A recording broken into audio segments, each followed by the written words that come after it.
తెలంగాణలో వండించినేమో సగానికి సగం తక్కువ కొంటున్నావు. ఈ బాధ్యత కిషన్ రెడ్డి గారికి లేదా? ఇవాళ ఆయన అంటుండు నన్ను ఎవ్వరు ఏం చేయలేరని. అయ్యా, ఈ ప్రజలతో పెట్టుకున్నాడు, తెలంగాణ ప్రజలతో గోక్కున్నాడు, బాగుపడి బట్ట కట్టినోడు ఎవరు లేడు కిషన్ రెడ్డి గారు. నువ్వు చేస్తున్న వ్యవహారాలు అన్ని ప్రజలు గమనిస్తారు. అందుకే 15 తారీఖు తర్వాత ఖచ్చితంగా కార్యాచరణ ఉంటుంది. మెట్రో రావాల్సిందే, RRRకు అనుమతులు ఇవ్వాల్సిందే, మూసి ప్రకటన జరగాల్సిందే, నువ్వు పండించిన వడ్లు మొక్కలు జొన్నలు కొనాల్సిందే. ఈ అన్నిటికీ నువ్వు సహకరించకపోతే బరాబర్ నీ సంగతి చెప్తాం. మళ్ళోసారి నేను చెప్పదలుచుకున్నా వారికి. వారు అంటారు నేను పుట్టింది ఇంట్లోనే, నేను చచ్చేది ఇంట్లోనే. కరెక్టే, నువ్వు అందులోనే ఉంటావు, చీకట్లో యువతలతో సహకారం తీసుకుంటావు.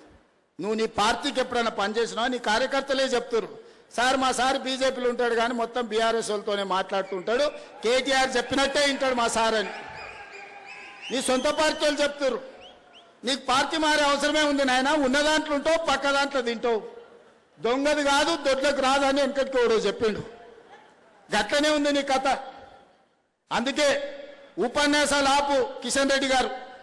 నువ్వు అభివృద్ధి కోసం తెలంగాణకు అనుమతులు నిధులు అన్నప్పుడల్లా నేను కలిసి వస్తా అంటే నన్ను తీసుకుపోడు. అంత సీక్రెట్ ఏముంది? మీ మంత్రులే కదా కట్టర్, అశ్విని వైష్ణవ్ మీ మంత్రే కదా. ఏ మంత్రి అయినా మీ కేంద్ర మంత్రికి నేను కూడా నీతో పాటు వస్తా అని చెప్పిన. ఒక్క రోజన్నా నన్ను ఎంబడి తీసుకెళ్ళిండా? ఈరోజు గోదావరి జలాలను అనుమతి తెచ్చుకోవడానికి తుమ్మిడిఎట్టి దగ్గర ప్రాజెక్టు ప్రాణహిత చేవెళ్ళ కట్టుకోవడానికి మహారాష్ట్ర ముఖ్యమంత్రి తప్పించుకొని తిరుగుతుండు. ఏందే అని కనుక్కుంటే కిషన్ రెడ్డి గారు నువ్వు అనుమతులు ఇవ్వద్దని చెప్పిండని వాళ్ళ ఆఫీస్ నుంచి సమాచారం. ఇదెక్కడి బుద్ధయ్యా? తెచ్చుకో, తీసుకురా ఇవన్నీ. తుమ్మిడిఎట్టి అనుమతి, మెట్రో అనుమతి తీసుకురా, రీజనల్ రింగ్ రోడ్డు తీసుకురా, మూసి ప్రక్షాళనకు నిధులు తీసుకురా, ఒట్లని కొను.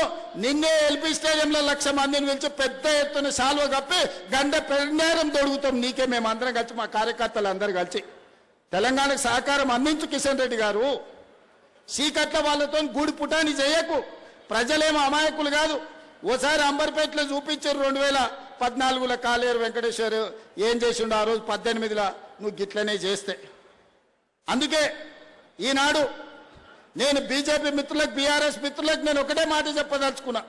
ఇప్పుడు ఎన్నికలు లేవు, ఎన్నికలు వచ్చినప్పుడు 6 నెలలు రాజకీయాలు చేద్దాం. ఈ 2 ఏళ్ళు రాత్రి పగళ్ళు పనిచేద్దాం, కష్టపడదాం, మన నగరాన్ని అభివృద్ధి చేసుకుందాం. 100% నేను అండగా నిలబడతా. నా దగ్గరికి ఏ ఎమ్మెల్యే వచ్చినా అండ్లున్నా ఇండ్లున్నా మనతోనున్నా ఎవరికైనా పనులు చేపించే బాధ్యత నాది.